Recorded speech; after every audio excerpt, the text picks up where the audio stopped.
What's going on, YouTube? How you guys doing? Wanted to do a quick little knife review here on the Benchmade Griptillian 550HG. This knife is part of the blue class, the blue box Benchmade knives. I believe they have discontinued the red box. Excuse me.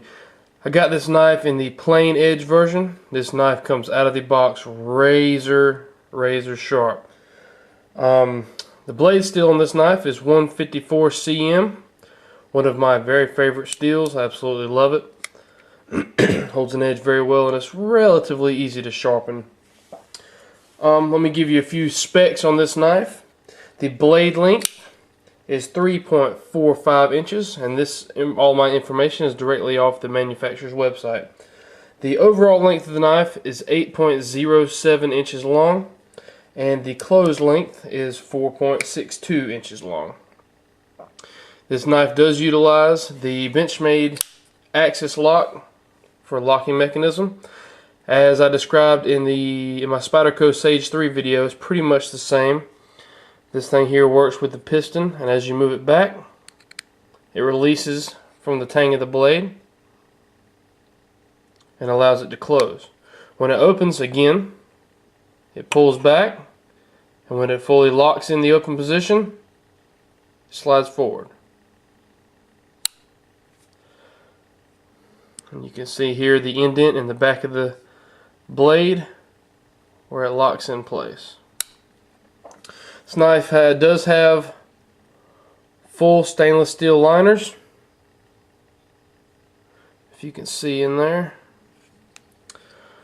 They are skeletonized, I believe. Can't really see in there right now. Let me I have actually not checked on this blade, so let me get in there with a flashlight.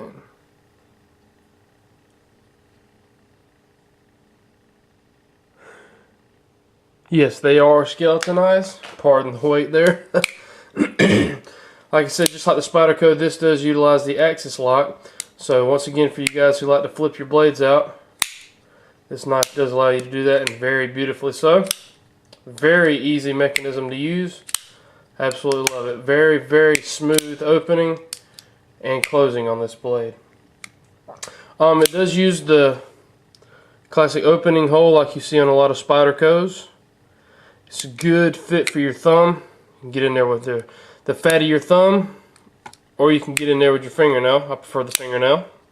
Get that blade out there a lot quicker. The blade is hollow ground, which I do like. It's not quite as good for slicing as, say, a flat ground blade, but it'll do. See the Benchmade logo on there? See if I can get that to focus.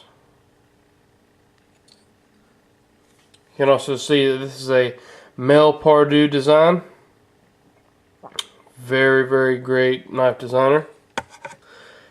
It is all Torx bit designs. I will tell you, out of the box, when I got this thing, I have not had to adjust at all. This thing locks up tight as you can imagine. No blade plays side to side, up and down at all. One thing you'll notice when you get this, the handle does feel rather plasticky. This does not bother me at all. The steel liners really get in there. You really just can't squeeze it at all. This knife is really very well built. The lanyard hole, kind of in a weird position for me personally. I don't like a lanyard there. I really don't use lanyards on my knives at all. But for those guys who do, there is a lanyard hole. The pocket clip on this knife is great. It sits in the pocket fairly deep. You know, there's about that much going to be sticking out of your pocket. It is for blade tip up only. However, you can reverse it. I am a lefty, but I carry my knives in my right pocket, open them with my right hand. But for you guys who are true left-handed, you can reverse this to the other side. But like I said, tip up only. Very light weight for the size of the knife. I really love it. It feels good in the hand. It does have some pretty good jimping. It's not, in my opinion, here I go with Spyderco again. In my opinion, it's not anywhere near as good as Spyderco. It's jimping, they do it right, but it is good. The handle is nice and grippy. Get a good purchase on that knife. It's not going to slip out of your hand. It's really good. Alright guys, well, this is it for the knife review. Thank you once again for watching, guys. I really appreciate it. Again, if you like the reviews, please subscribe. I do take positive criticism. I'm just getting started with this stuff. Been in a knife for years and years, but just getting to doing this. A lot of great reviewers out there. I'm just getting started, but thank you guys so much for watching. Y'all have a wonderful day, and God bless.